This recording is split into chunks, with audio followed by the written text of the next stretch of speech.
The Deck Network. Build a deck. Bam! This is the Deck Network, and I'm your host, Mike Danzolio, and we have Mr. Full of Energy. The loose cannon, Matt Dalton, the co-host here at the Deck Network. It's all decks all the time. Okay. We're fired up. Yeah, okay, it's at the end of March, and Matt's being Mr. Met. His team is still in it. We have a chance still. Yeah, We're not mathematically eliminated. They haven't been eliminated as of yet, but I think that the Mets have some sort of, they own a ulnar collateral ligament replacement clinic somewhere because every one of their pitchers goes down and has that Tommy John surgery. Our most famous pitcher is Tommy John, and he never even played for the team. Yeah. The damn surgery. Okay, so today's show is about Simpson Hardware. We love Simpson. I Simpson like brand, Simpson. They have, just like my Trex and the TimberTech and AZAC, they make the best stuff. May cost 5% more than some of these other brands, but they have the better coatings on them. They did more testing. It's just better stuff. And so when you look at the cost of hardware over the total cost of the deck, it's very, very small. So let's get into the video. I did this video down in my showroom. Oh, nice. We're And on location. Yeah, I have a little, I interviewed myself. And we have a demonstration area, a hardware demonstration area in the showroom. Which is great if you're working with a retail partner when you're building your deck. Make sure they have a nice display area so you can see what the heck you're doing. Most of the places don't have any of these Well, they're type not of going to things. be the But Deck Network. let's get to take a look at the interview when I interviewed myself. There you go. All right, hi. Today we're going to look at hardware for decks. This is very important. If you've been watching the Deck Network, you've heard me say plenty of times that a chain is only as strong as its weakest link. And when you build a deck, the hardware is what holds it together. People will say, well, I used nails and it seemed pretty sturdy. Well, it may be sturdy today, but in 5 or 10 years, when you have all the hot and cold, I mean, look at the temperature ranges that we have here.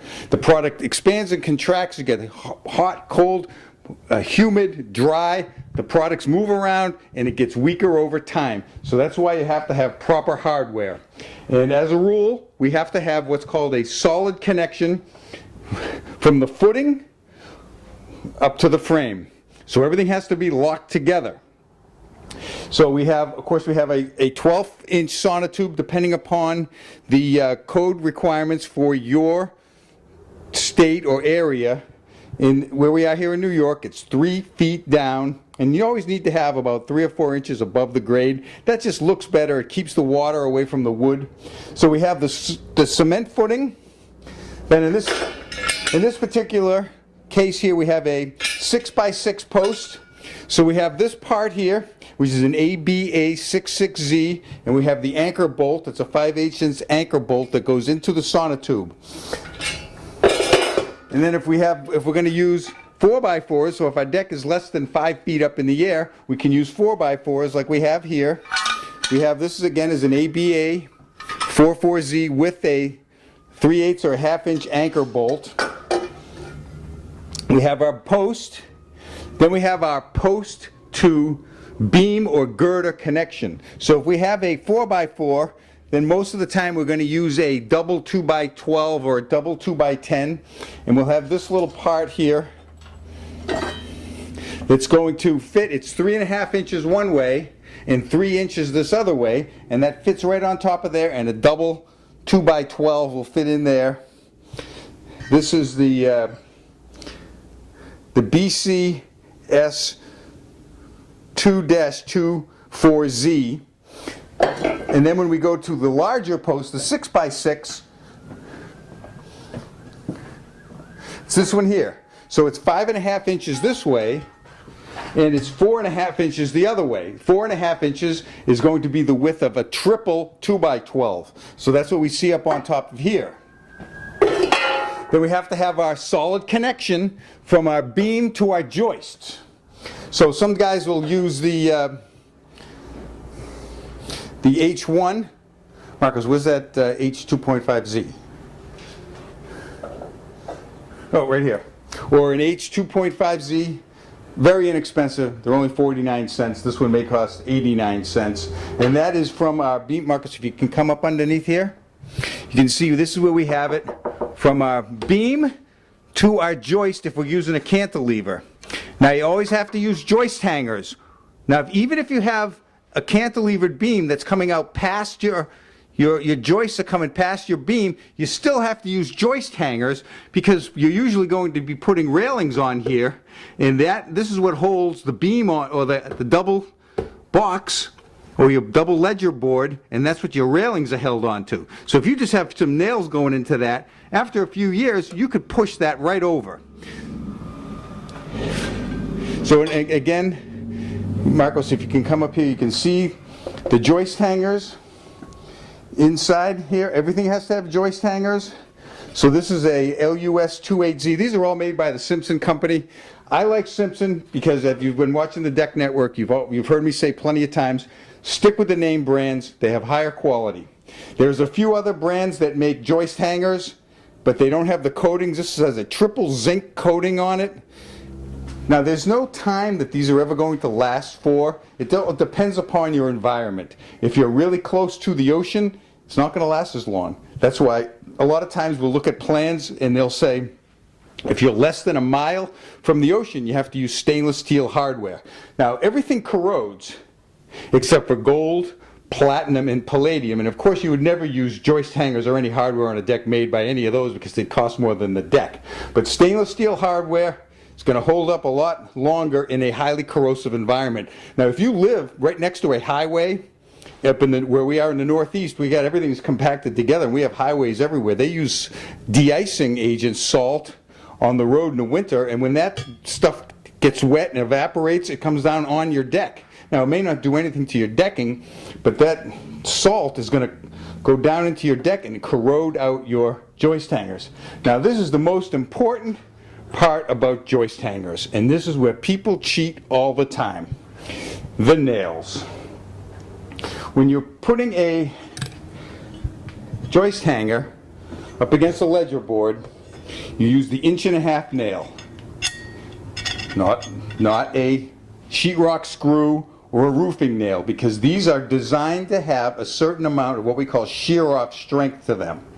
Sometimes I'll sell people a deck, and I'll figure out their joist hangers and their joist hanger nails, and they'll bring all the hangers back and all the screws back, or the nails back, and I'll say, well, what did you guys use? Oh, he used something else. I trust him. He knows what he's doing. Well, he didn't do it correctly, that's for sure.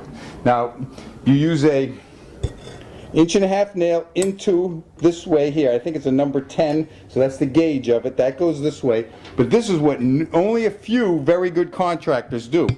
When you put your joist in there, you use a 3-inch 10D joist hanger nail, and it goes through into this hole here on the angle and through the joist into this ledger, and that just keeps things tied together. Hey, I don't write the code, I just do what they tell us that we're supposed to do. So again, we always use Simpson Hardware. It's the highest quality. It maybe costs 5% more than some of these cheaper quality products, but they don't have the testing on them. Let's go over to this, another demonstration. See, a lot of times we'll have a high deck, and it maybe only be 6 feet out from the house, so you really wouldn't need well, the weight of the deck is not enough to necessitate a triple 2x12 beam, but if you're more than 5 feet high, you need to have a 6x6. So a lot of times you can use these parts. There's so many different parts because they're very versatile. You can put these parts in here, and you can put a 6x6 to a double 2x right there. So let's, in a lot of these post supports, let's take a look at post supports now. You have to go in the ground. We looked at them before. There's a bunch of different kinds. We have a few of our better contractors that like this one here. It's got the PBS. It has the longer sides on it. They say that when the cement goes through there, and when the cement somewhat hardens, so even the next day a lot of times it's not fully hardened, but it's hardened enough so they can put their joist hanger nails in there. So that's why they like to use this, because it saves them a lot of time. Now lastly, let's come around here and look at the hardware for stairs. People try to cheat on this all the time. Stairs.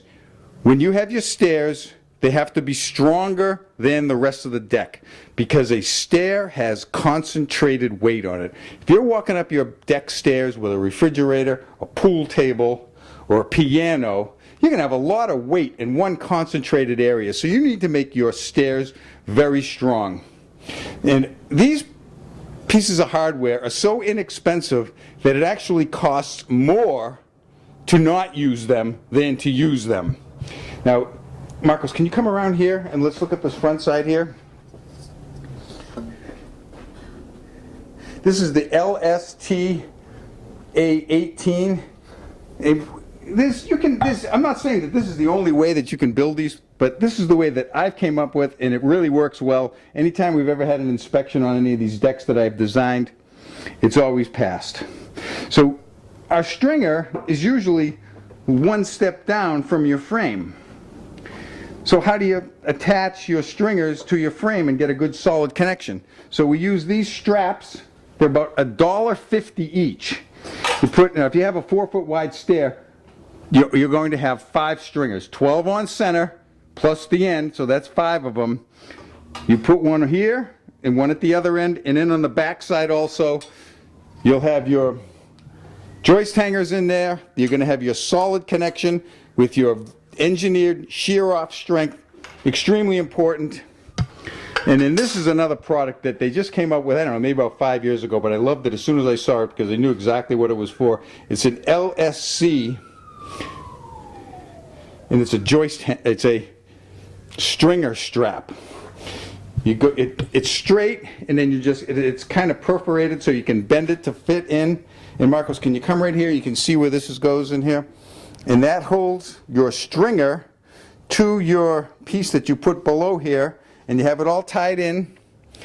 Remember, a chain is only as strong as its weakest link, and this is definitely a weak link area. Stairs have to be built correctly because you don't want them to fall.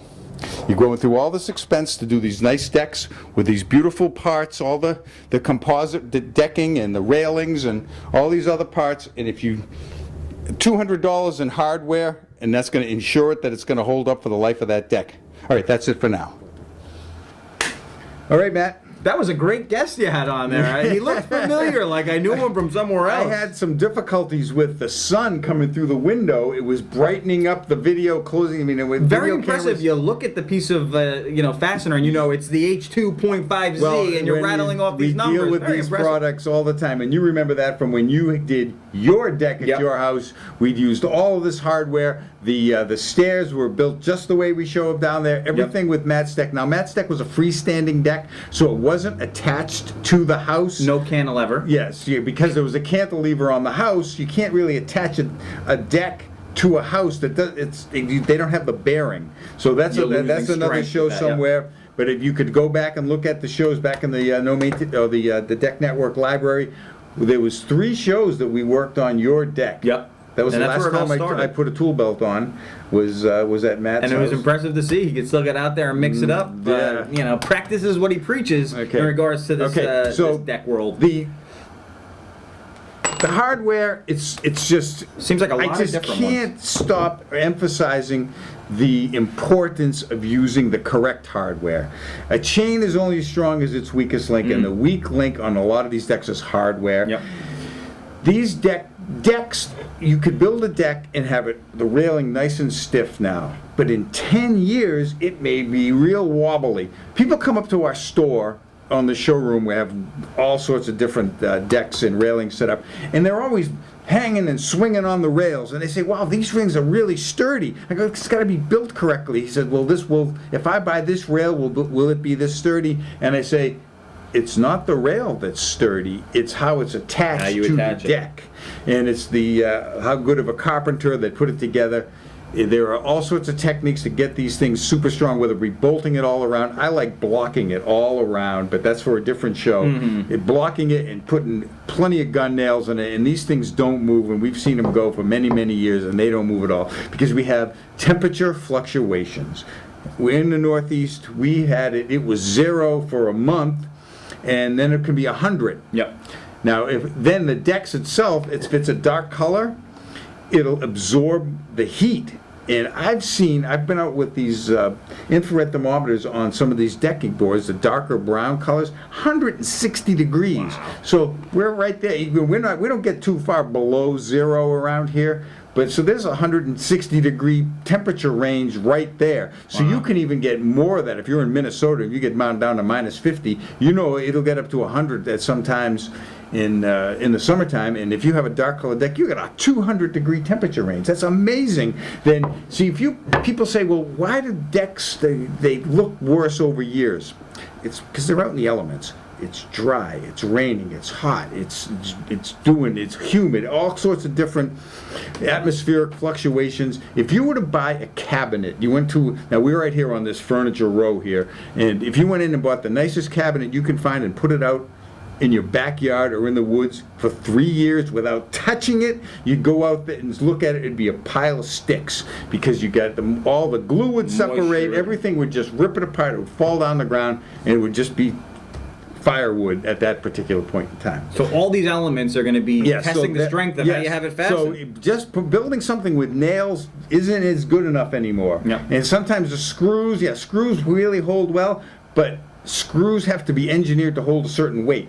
Now, I'm always, this is one of my pet peeves, is when you have these joist hanger nails are designed to hold these, that have the shear off strength. When you put these in, it holds the weight, and it's engineered for anything that would work. And they don't last forever, and that's an issue. I mentioned that if you're close to the ocean, I have a friend of mine, and I don't go to too many people's decks anymore. I spend all my time here at the store. And but a friend of mine came in. He said, "Hey, I was walking on my deck and it felt really soft. Can you come over and take a look at it?" Okay, sure. He's a friend of mine. I went over. I crawled under his deck, and the joist hanger was rusted right through, and the joist was bouncing up and down, and the decking was all that was holding it. How old of a deck? He said it wasn't even 20 years old, but he's on the water. Yeah, he's on the water. Sometimes the tide comes up a couple times a year. The salt water gets on this stuff, and it just corrodes it. Yep. So so that's why they don't say, okay, this triple zinc LUS 2Z here. We all know that one. Come on. 28Z. I almost named my kid that. I mean,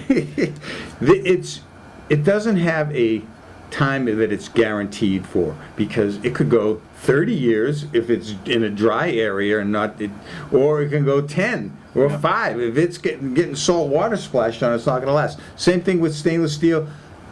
Stainless steel, sometimes you'll go to, I went to this resort in the Dominican, and they had this stainless steel chain, and it was rusted. Well, of course, they're right in the ocean, so they're always getting salt spray on it.